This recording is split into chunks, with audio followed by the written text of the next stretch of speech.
mabawasan daw ang mahabang pila sa MRT, pinag-aaralan ng Transportation Department na tanggalin ang mga X-ray scanner.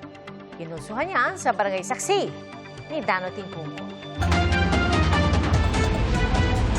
Araw-araw mandirigma para lang makapasok on time sa eskwela at opisina. Ganyan ang buhay commuter, lalo kapag rush hour, traffic, tayuan at pila.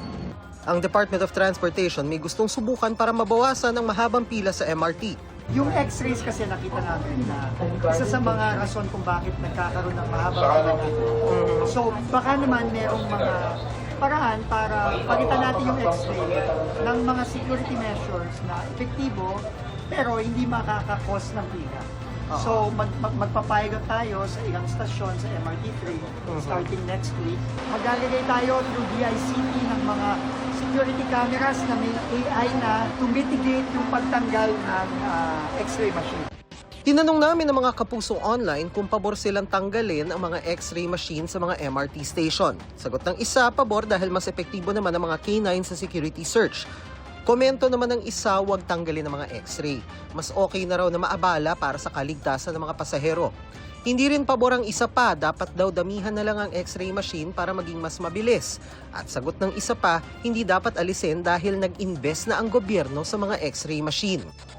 Ayon sa DOTR, magdadagdag naman ng K9 sniffing dogs, PCG at PNP personnel at mga CCTV camera na kayang gumamit ng artificial intelligence. Kung tingin natin, epektibo naman, then tatanggalin na natin yung mga X-ray. Tandaan mo, kung pumunta ka sa iba't ibang bansa, walang metro system, subway system na merong X-ray.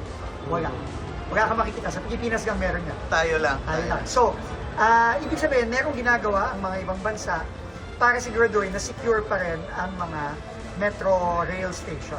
Kanina, nagsimula ang libreng sakay sa MRT3 at LRT Line 1 at Line 2 bilang paggunita sa Labor Day. Tatagal yan hanggang Sabado, May 3. Sabi ng DOTR, nasa 80 million pesos ang tinatayang revenue loss o lugi ng gobyerno sa 4 na araw na libreng sakay. Pero ayon sa palasyo, may sapat na pondo para rito. Kasi po, kung May 1 lang po ibibigay, karamihan naman po walang pasok. So hindi naman po nila mararamdaman. Yung benepisyo matatanggap po nila. Pakiusap ng palasyo, kahit pa malapit na mag-eleksyon, huwag malisyahan ng benepisyo. Hayaan po natin makinabang yung taong bayan sa mga maaaring itulong ng gobyerno sa kanila. Para sa GMA Integrated News, Dano Tingkungko ang inyong saksi. Mga kapuso, maging una sa Saksi. Mag-subscribe sa GMA Integrated News sa YouTube para sa iba't ibang balita.